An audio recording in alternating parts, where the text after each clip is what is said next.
Hello everybody, welcome back to my YouTube channel. Welcome back to my YouTube channel. Oyunifuripredani Mashapa, Wanayana Wamovenda. And if you're here for the first time, welcome. If you're a returning subscriber, a veteran in this channel, welcome back for yet another exciting episode of Risk, Money and Insurance. And so today guys, I just want this to be a reflection session, considering the fact that I've spent like 5 months in my current role and all of that. Is it 5? 3? I think it's 3. Let's not get ahead of ourselves. I think it's 3. It's 3 months actually, sorry. So considering that I've spent like 3 months in my current role, after that video I released on the fact that I resigned and why I resigned, I got like a lot of questions and stuff where people were just like asking about the whole process and also how do you know whether you should move or not, which is very difficult. But before we get into that, I'm reading this book currently, A Starter Pack to Financial Freedom. So check it out if you really love, this financial content by Piwe. And I'll be writing a review on the book very soon, so be on the lookout for that. So guys, let's get into it, right? What are the financial and non-financial consequences of actually changing jobs? The context would be if you want to move and you're sort of in the lectorial space and you're writing exams, and just like around what happens around that, because you do get shocked for some of the things that your current employer will tell you that they want back, and you're like, what? But yeah, so in this video I just want to dive into that. So specifically the financial and non-financial consequences of changing jobs, so like moving, right? So what happens when you move and all of that. And also just to emphasize, contents of my videos do not constitute as financial advice. So I am not a registered financial advisor. If you want financial advice, go to someone who is registered with the Financial Conduct FSCA, Financial Sector Conduct Authority. So let's get into it, right? So in terms of the consequences financially, or like let's start with a non-financial one.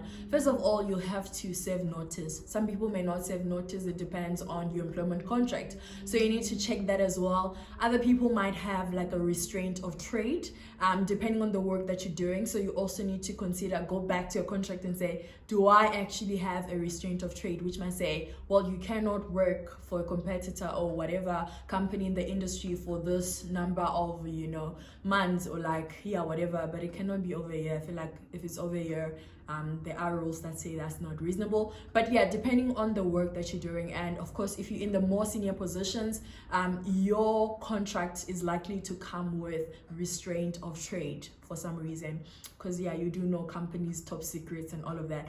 But I didn't have a restraint of trade, so I resigned, served my notice for a month, calendar month. So you need to also just check that, is it a calendar month? What do they mean by month?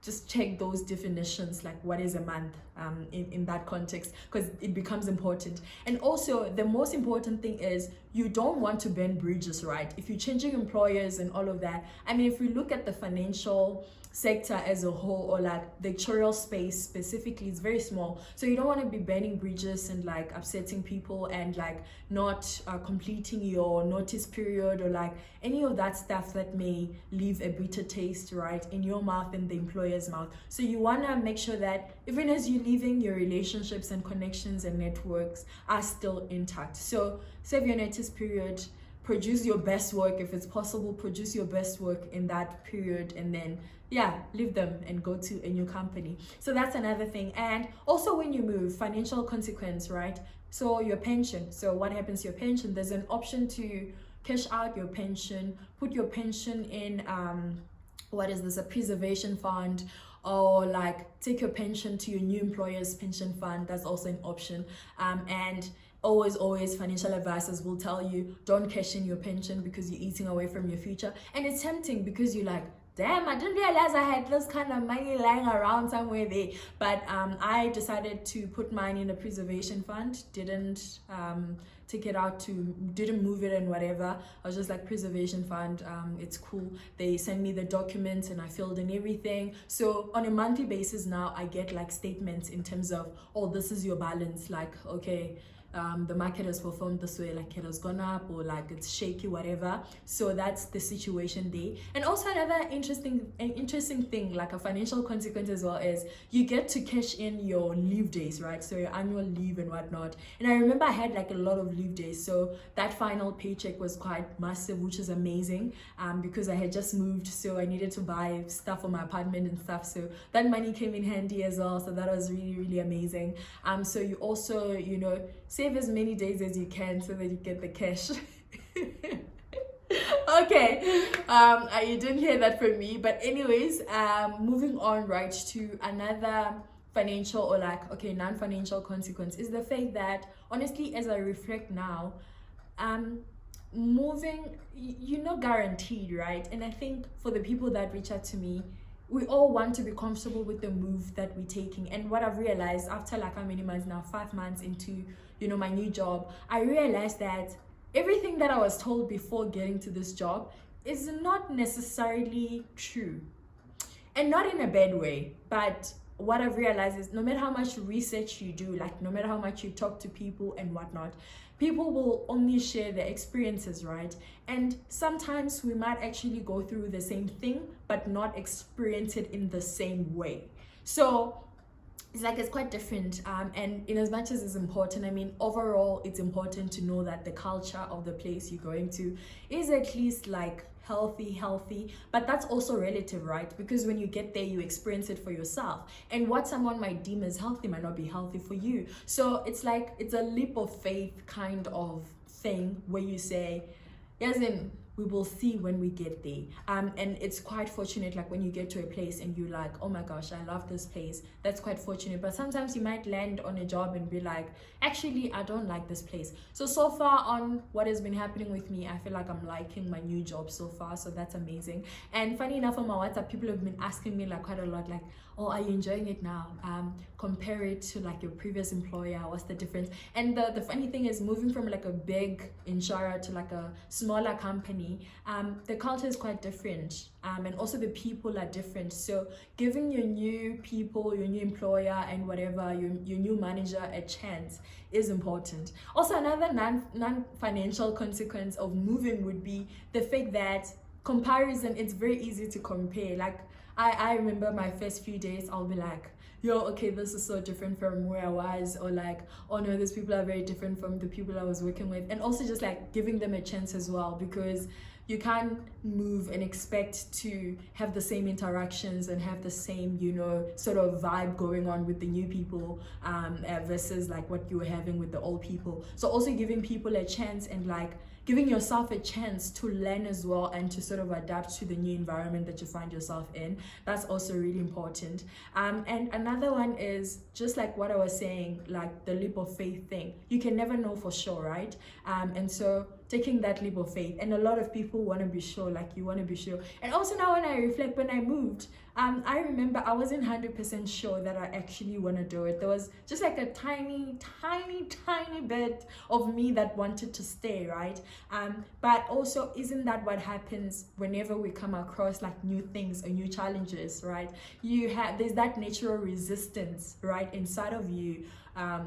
You resist change initially, but then as you go on, you realize that sometimes change is what I need for my growth, change is what I need for my career, change is what I need, for example, on the path that I'm on. So it's quite important to consider all those things. And also the real struggle though is when you get to a new place, because you've chowed your leave days you've chowed that leave days money from your old employer.